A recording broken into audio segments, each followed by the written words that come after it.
Well, hello, folks out there in YouTube land. Got a big show lined up for you. Let's get right on into it. All right, yeah, the top 10 coaches list. This ought to be interesting. We'll see if your coach made the top 10. Now, this was put together by J.D. Piquel, and here it is listed on On3, and we're going to go from 10 all the way to 1 and talk about that.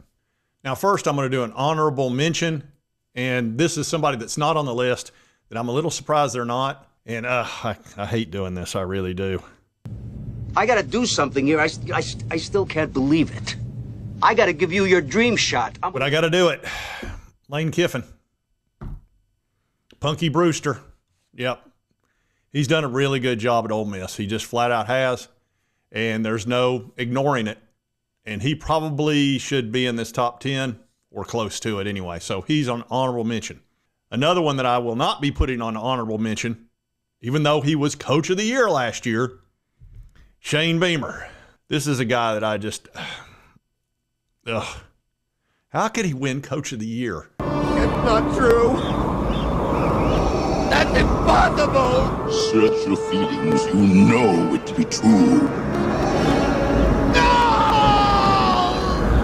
And they were good. They were really good, man. I'm telling you, Lenoris, Sellers, and that defense, nobody wanted to play him. But somehow he won coach of the year, and that's something I've got to live with. But anyway, he's not making honorable mention yet. If he has another good year, maybe I'll put him on the mention list. I don't know. I've already told you the worst case scenario for me is Billy Napier being on this list next year. If they have a really good year, that just, I don't know if I'll be able to handle it. It ain't got no gas in it. You see there, Scooter? Thinks of the simplest things first. But let's get into this list. All right, starting out, JD started out with Josh Heupel at number 10. That certainly makes a lot of sense. 3 straight seasons of 10 wins. He's came into an impossible situation as far as recruiting. So many great players transferred out. It was a big mess, and he won right off the bat, went 7-6.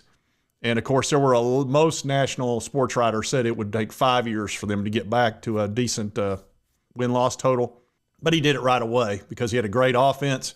And there was a little fella by the name of Hendon Hooker that showed up.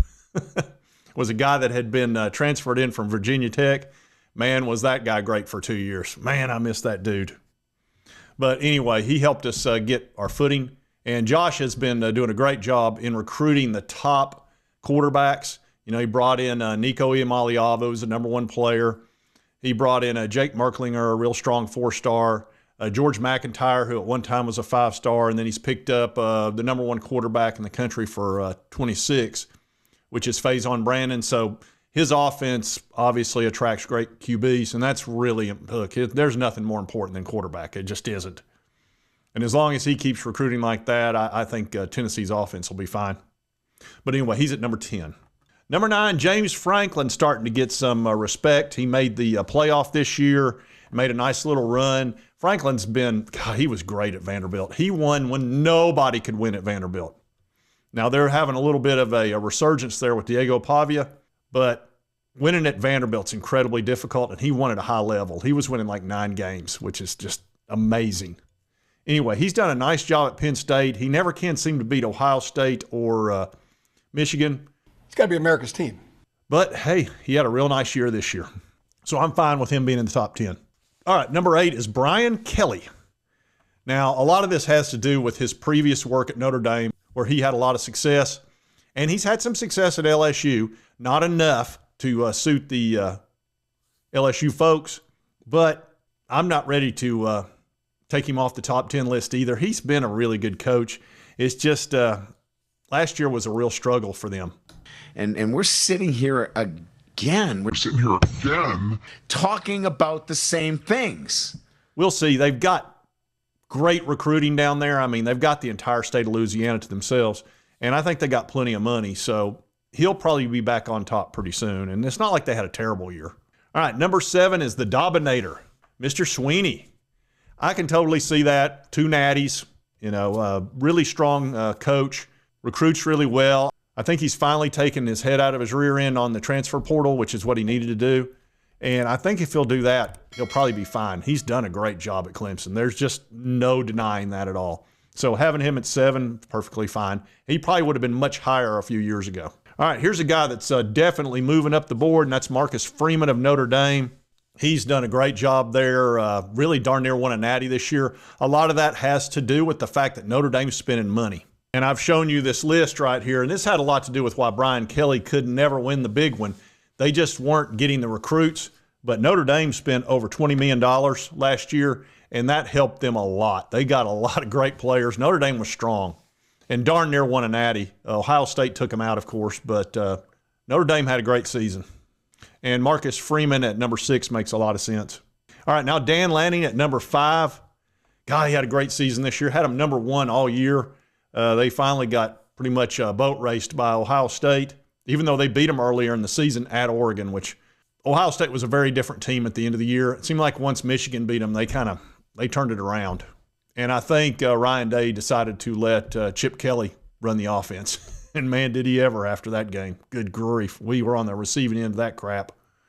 So anyway, Dan Lanning at number 5 makes sense. He's done a great job at Oregon. And they spend the money up there too. You saw him on the list for NIL. Kalen DeBoer, they've got him up here as high as number 4.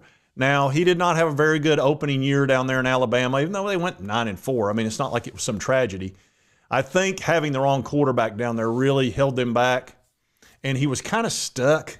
Honestly, had he removed Jalen Milroe as starting quarterback, he'd have probably lost the locker room because Jalen had the locker room. And that's, it's 2024 or 2025 now.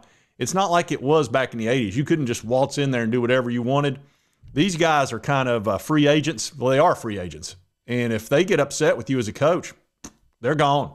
So Kalen had to come in and kind of deal with what he dealt with. Number 4 head coach, that's a little high for me. But look, he was at Washington and killed it. And he killed it before that too. So I can live with him at 4. All right, number 3, Steve Sarkisian. He's done a fine job at Texas. Obviously, money's played a huge part in that. Oil money, they have unlimited amount of NIL money that's at their disposal. Haven't you noticed? You got to be a man to play in my league. But he's an excellent offensive-minded coach and has done a really great job. I can promise you Alabama wanted to hire him before they went and got DeBoer, but there was no way he was leaving Texas. That's just a premier spot. You have every advantage known to man, and they spend the money. So Steve Sarkisian, number 3, I'm fine with that one too. Now, this will be a shocker for all those folks up in Ohio State that wanted to fire Ryan Day, and there was a bunch of them. They've got him at number 2. The guy's winning close to 90% of his games. The games that he hadn't won that really have hurt him is the Michigan ones. And the first 2 or 3 of them, Connor Stallions had his signs. Allegedly. I mean, I was cutting the man a lot of slack, but a lot of folks up there weren't. I think they're off of that boat now, and they're okay with Ryan Day given the fact that he handed him a natty. So Ohio State's a great place to be. They spend tons of money on NIL, over $20 million last year. And I think Ryan Day's a rock-solid coach. He uses too much just for men. That's it. That's my one complaint against him. And number 1, and this will surprise no one, Kirby Smart.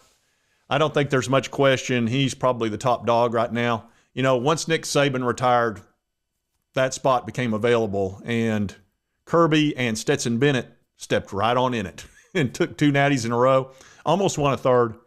I have no problem with him at number 1. Great defensive coach. Ridiculous how good he is at defense. And he's got a heck of a team down there. Great recruiting. They've got money. They got everything they need. That's one of the best spots to be. I think Texas and Georgia, LSU are great places to be. Ohio State's obviously, a lot of people get mad at Day because he was born on third base. Look, if you get the job at any of these spaces where they have unlimited NIL money, great recruiting base, great tradition, you're born on third base a little bit, but you had to get there. So anyway, Kirby at number 1, I'm fine with. I think JD did a good job with this. I'd adjusted it some one way or the other, but I mean, that's just opinion. Anyway, I wanted to do the top 10 best coaches out there, and I'm fine with this. And I thought it'd be fun to talk about. And if you like this content, be sure to hit that like button. Let's me know to continue to cover all of these big college sports stories. If you've not subscribed, boom, right there's a little button. Won't cost you a dime, help you get my videos. Pretty good deal. And right over here is the most recent video that YouTube thinks you'll enjoy. We'll see you next time on Sports Talk Jay. I hate goodbyes.